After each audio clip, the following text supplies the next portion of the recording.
You know that feeling when you're so zoned in on the next big thing, that next deadline, the next goal, that vacation you're planning, that you kind of just forget to notice what's happening right now? Yeah, me too. And that's exactly what we're going to dig into today, this idea of the gratitude gap. All right, let's get into it.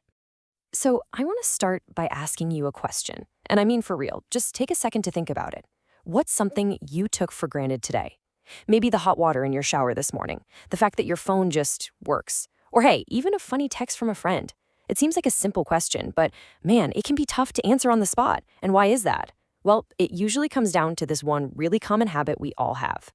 And this is it, right here. We're all constantly chasing what's next. I mean, think about it. From the time we're kids, we're practically trained to focus on the next thing, the next grade, the next job, the next promotion. Our whole culture is pretty much built around this idea of constant forward momentum. We're always chasing something, and in that race, we can totally lose sight of what's already right here in front of us. You know, what's really interesting is to think of this less as a mistake and more like a trap. Yeah, a trap that so many of us fall into, and we don't even see it happening. It's this quiet, sneaky habit of just living without any real daily gratitude. And it can seriously keep us from feeling real joy and contentment in our own lives, like right now, today. And this isn't some abstract concept, right? This chase shows up in super real ways. You see it in that relentless push for the next success, the next win. You see it in how we tend to save up our thank yous for the big stuff, like a birthday or a holiday. And you definitely see it in how we just overlook the incredible resources, like having food in the fridge or being able to talk to anyone in the world instantly that we have at our fingertips every single day. It's wild.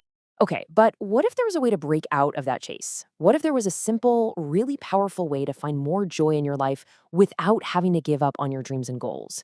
Well, that's exactly what we're talking about next, because there is a powerful alternative. It really just boils down to this. It's a fundamental choice between two ways of living. On one side, you've got the chase, always looking to the horizon, always pursuing what's next.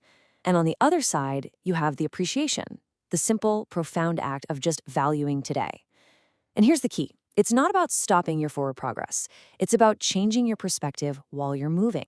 And the one word that changes everything is practicing. See, thankfulness isn't something that just happens to you. It's a skill you can actually learn. It's a muscle you can build. It's all about making a conscious, deliberate choice to shift your focus to the good that's already in your life. So, how do we actually do it? How do we start building that gratitude muscle? Well, the good news is it's nowhere near as hard as it sounds. It all starts with a pretty simple three-part framework that honestly anyone can use. Let's break it down. First up, you've got everyday gratitude. This is just noticing the small stuff, a stranger holding the door for you, the feeling of the sun on your face. Super simple. Then there's deep thankfulness. This is about taking a moment to really savor the good things, a great conversation with a friend, a meal that tastes amazing. And finally, there's gratitude and reverence.